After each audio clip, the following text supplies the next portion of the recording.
Welcome to my channel Sumedh Suryavanshi. कहानी के शुरुआत में जंगल के बीच में कुछ योद्धाओं को दिखाया जाता है जो लगातार आगे बढ़ रहे होते हैं। इन योद्धाओं में सबसे आगे ज़ीबारो होता है। इन योद्धाओं को देखकर ऐसा लगता है कि ये दूसरे राज्यों के ऊपर कब्जा करते हैं और उन्हें लूट लेते हैं। अब ये जंगल में एक जगह रुकने का फैसला करते हैं। यहाँ ज़ीबारो अपने घोड़े को पेट के साथ बांधकर पास ही के झील में पानी पीने के लिए जाता है और वो झील के पास पहुँचता है। वो देखता है कि पानी के अंदर एक सोने का टुकड़ा है। जिसे देखकर वो हैरान हो जाता है। वैसे भी इन योद्धाओं का यही काम होता है, ये दूसरे राज्यों को लुटते हैं। लेकिन जिबारो को नहीं पता होता कि पानी के अंदर से उसे कोई देख रहा है। जिबारो वहां से जाने लगता है। उसे महसूस होता है कि उसके पीछे कोई है। जब वो पीछे देखता है तो तब वहां पर कोई भी नहीं होता। उसके जाने के बाद पानी के अंदर से एक गोल्डन लेडी निकली है। उसका नाम सायरन है और वो अजीब सा डांस करना शुरू करती है। डांस करने के बाद वो जोर से चिल्लाती है और उसकी चीख आवाज़ सुनकर यहाँ आसपास जितने भी सोल्जर होते हैं सब के सब उसकी तरफ खींचे चले जाते हैं। दरअसल उसकी आवाज़ से हर कोई मंत्रमुग्ध हो गया है और वो सायरन को देखते हैं तो हर कोई उसे पाना चाहता है। उसे पाने के होड़ में जब वो उसकी तरफ बढ़ रहे होते हैं तब एक दूसरे के तलवार से उनकी मृत्यु हो जाता है और जीतने भी बचते हैं। वो पानी में डूब जाते हैं और इस तरह से सायरन की चीख आवाज़ से यहाँ सबके सब मारे जाते हैं। सिर्फ एक ही योद्धा बचता है जो होता है जिबारो। सायरन जिबारो को देखती है और जोर से चिल्लाती है, लेकिन उसके चिल्लाने की आवाज़ का कोई असर नहीं पड़ता क्योंकि वो एक डेफ है, यानी वो सुन नहीं सकता।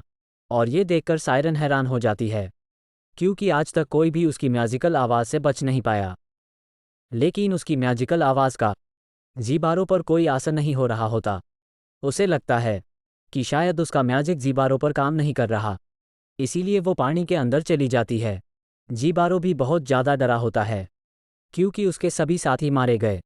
लेकिन सायरन एक बार फिर पानी के अंदर से अपना सर बाहर निकालती है और जिबारो को देखती है। दरअसल जिबारो की तरफ वो अट्रैक्ट हो रही है। उसे लगता है कि जिबारो में कुछ खास बात है, इसीलिए उसकी आवाज़ का उसकी मैजिक का कोई असर नहीं हुआ।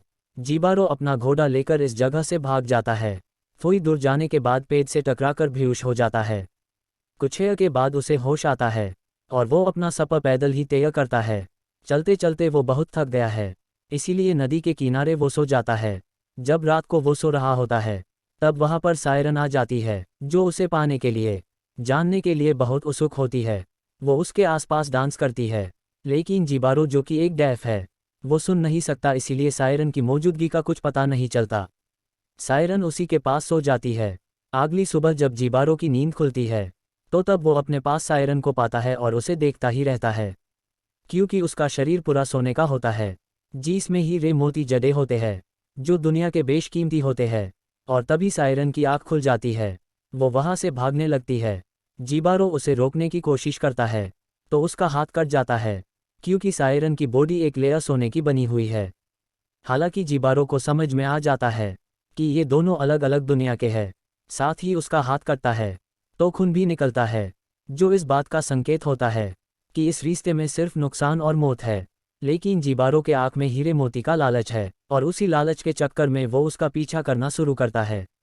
सायरन भी लगातार नदी में बहते हुए डांस कर रही होती है और नदी के किनारे पर आकर सोल्जर अपनी तलवार को नीचे रख देखता है।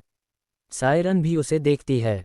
उसकी आंखों में पानी की एक ललक है क्योंकि वो पहला ऐसा इंसान है जो उसकी आवाज़ से जिंदा बच गया है। और ये दोनों एक दूसरे के ओर बने लगते हैं।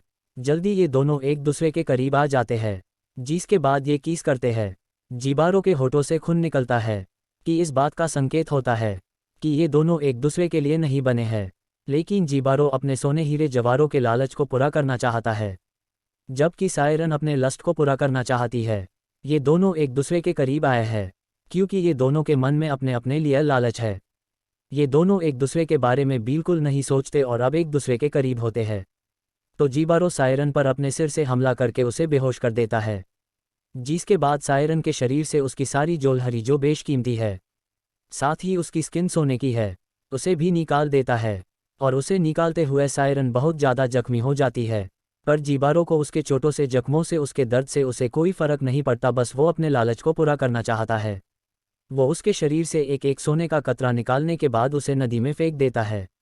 और वहाँ से सोने को लेकर भाग जाता है।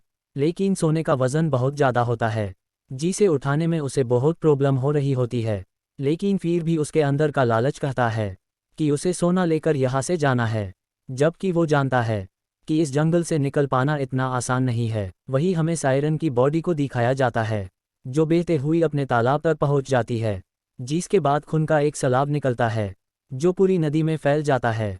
वही जीबारो बहुत ज़्यादा थक जाता है, इसीलिए नदी के किनारे वो पानी पीता है जिसमें सायरन का मैजिकल खून होता है, और सायरन का मैजिकल खून पानी के साथ उसके पेट में चला जाता है। तो उसकी सुनने शक्ति उसे मिल जाती है। उसने पहली बार आवाज़ सुनी होती है, इसलिए वो अजीब सा व्यवहार करने लगता है।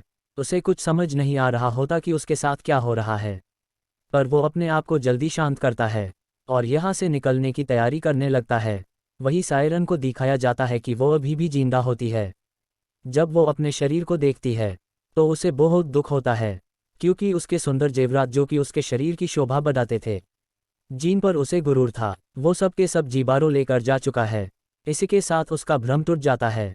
दरअसल उसे ऐसा लग रहा होता है कि जीबारो उसे पसंद करता था, लेकिन अब उसे पता चल गया है जीबारो सिर्फ उसके सोने चांदी हीरे जवाहरों के लिए उसके पास आया था। वही जीबारो को दिखाया जाता है जो नदी के किनारे है। सायरन उसे देख लेती है और दर्द से चिल्लाने लगती है, और अब जीबारो सुन सकता है, इसीलिए वो उसकी आवाज़ की तरफ जाने लगता है। वो चाहकर भी अपने आप को रोक नहीं पाता और सायरन देखती है तो जोर से चिल्लाती है, जिसके बाद जीबारो बड़ी तेजी से घूमते हुए डांस करते हुए उसकी तरफ जाने लगता है। और उसका भी वही हाल हो जाता है जो उसके सभी साथियों का हुआ था। पानी के नीचे बहुत सारी लाशें दिखाई जाती है, जिसका मतलब ये है कि सायरन ने यहाँ पर हजारों लोगों को मार चुका है। पर अब सायरन के पास कुछ नहीं बचा जो उसके शरीर की सुंदरता थी जिस पर उसे गर्व था, अब वो उससे छिन चुकी है। दरअसल ये पूरी की पूरी कहानी आज की दुनिया को रिप्रेजेंट करती है। हर एक इंसान दूसरे इंसान से किसी न किसी लालच से, किसी न किसी कामर से जुड़ा हुआ है। जिस तरह से जीबारो सायरन के पास गया क्योंकि उसका सोना हीरे मोती जवाहरात चाहिए थे, वही सायरन भी जीबारो के पास इसीलिए गई क्योंकि अपने लस्ट को पूरा करना चाहती थी। इन दोनों के मन में एक दूसरे को इस्तेमाल करने का लालच था। बुरे काम का बुरा अंत ही होता है। जिस तरह से जीबारो के मन में सोने का लालच था, उसने सोने को तो पा लिए, मगर वही सोना उसके मरने का कारण बन गया। वही सायरन जिसने कई लोगों को मारा, उसी के एक शिकार ने उसी की वो हालत कर दी जो उसने कभी सोचा भी नहीं था। उसकी सारी जोलहरी जिस पर उसे गुरूर हुआ करता था, वो सब कुछ उससे छीन लिया। आज की दुनिया में भी इंसान उतने ही गुरूर है जितना कि जीबारो था। उसने सायरन के शरीर से सोना निकालते हुए उसे बहुत दर्द पहुंचाया था। आज की दुनिया में भी इंसान अपने लालच को पूरा करने लिए किसी भी दूसरे इंसान को तकलीफ देने से पहले सोचता भी नहीं है। जिस तरह से सायरन ने अपने लस्ट को पूरा करने के लिए बहुत बड़ा रिस्क लिया, ये जानने के बाद भी वो एक सोल्जर है। ये दोनों अलग अलग दुनिया के हैं। आज की दुनिया में भी लस्ट को, अपने लालच को पूरा करने के लिए हर तरह के रिस्क लेने के लिए तैयार है, भले उसकी जान चली जाए।